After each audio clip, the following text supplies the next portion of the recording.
Joining me now for a look at the day's trade is Wayne McCurrie from Momentum Asset Management. Wayne, you've been here for a while and you've absorbed the atmosphere and the blood on the boards.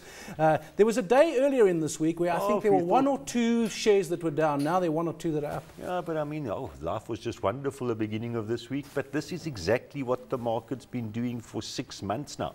A little bit of good news, market goes up. Little bit of bad news, market goes down. But it's been trading between, let's call it 33,000 and 34,000 now for almost 6 months.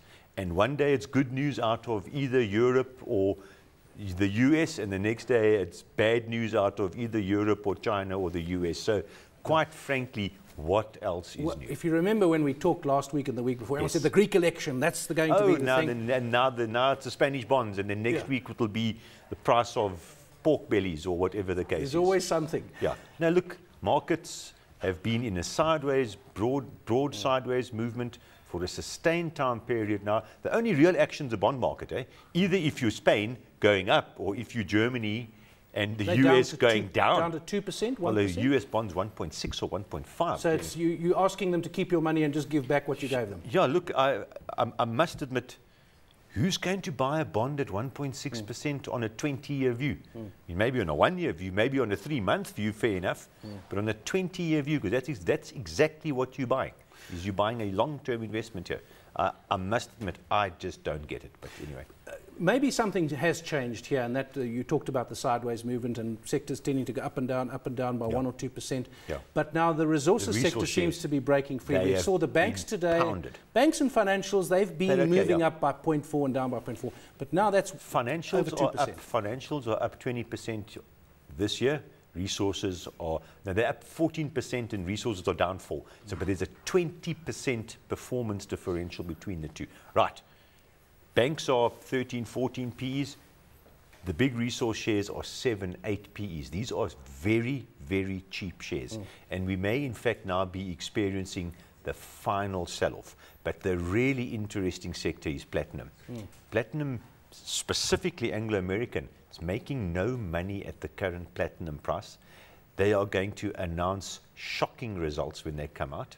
And in my view, we are literally within weeks, if not days, of Anglo-American announcing a production cut in platinum, which will change the outlook for platinum price, obviously, and platinum shares in particular. I think it is imminent that they just simply have got to cut production to restore some level of profitability. Well, if you look at the shares, Anglo Plat's down by nearly 5%, Impala Plat's down by 4%, but other resources as well. Kumba's down by 4.76%. But Kumba, I mean, don't worry too much on the one share. You know, Kumba's been a fantastic share. It's got to correct a bit. Yeah, it's got to maybe correct a bit, but platinum shares have been pounded here for 3-4 years. I mean, they've come down seriously. The rand price of what platinum shares sell, let's just call it platinum, I don't just sell platinum, but the rand price of platinum has gone nowhere for 3 years, and costs have gone up 12, 13, 14% per year for 3 years. And ignore the strikes and ignore the safety closures, ignore all of those things. These companies are being seriously squeezed here, and the share prices reflect that.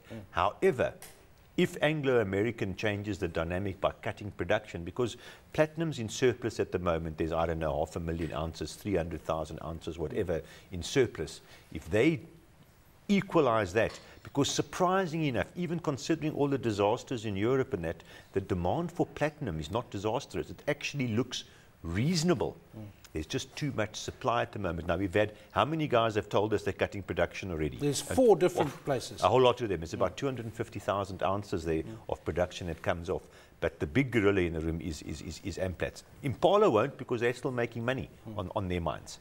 But Amplats is not making money, mainly on their Rustenburg mines. What about the Zimbabwe issue, where Zimbabwe had its eyes, the government had its eyes on the taking? It's maybe something they don't want at the moment. I mean, let's nationalize the platinum mines now, because they're making a loss. So you have to recapitalize. You have to recapitalize them. So and Amplats, you know, they're not cash flow positive at these levels. They definitely aren't. They've got reasonable debt there, but the really interesting, forget this short-term thing. The market will come back to equilibrium because the producers will cut, but that's shorter term. Longer term, there's been no real investment in platinum mines for the last 3 years. So in 3 years' time, supply is not going up, and that could easily coincide with demand being quite strong. So I don't know if the platinum shares are going to fall another 20% before they turn. But the 3 to 4 to 5 year outlook on platinum shares is actually quite good, surprisingly enough. You just don't know when to buy, though. Isn't the point that the market is working? Because there is so much supply, it makes sense for the producers. I mean, there are social issues around it, and we know that. But the market is functioning. The market is functioning, and we will see a very, very normal cycle. I mean, 5 years ago, platinum was just the in thing. You just could not get enough supply. It was the blue chip commodity, wasn't it? Everyone was just putting in. How many new listings in the platinum sector did we see? We saw a whole bunch of them. Could some of them go out of business in the sense, like yesterday, Aquarius dropped by 12%. So now there's several producers. Could some of them... Could they be sold off by companies like Anglo that says, we don't want to be in this business anymore? I doubt if the industry will get to that, because the one unique thing about platinum is there's almost a self-correcting mechanism because there's limited supply. It's not like gold where there's, I don't know how many thousands of tons above the ground. Gold in the shorter term, there's virtually limitless supply of gold in the very short term.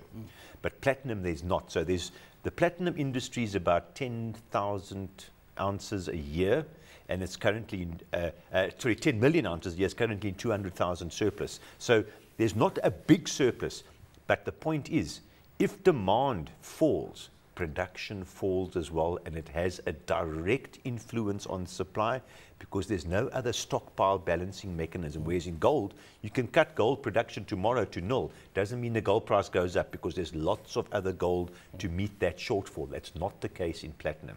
So platinum in itself has a bit of a self-correcting mechanism. Well, maybe some of those platinum shares are the ones to get into. That was Wayne McCurrie from Momentum Asset Management.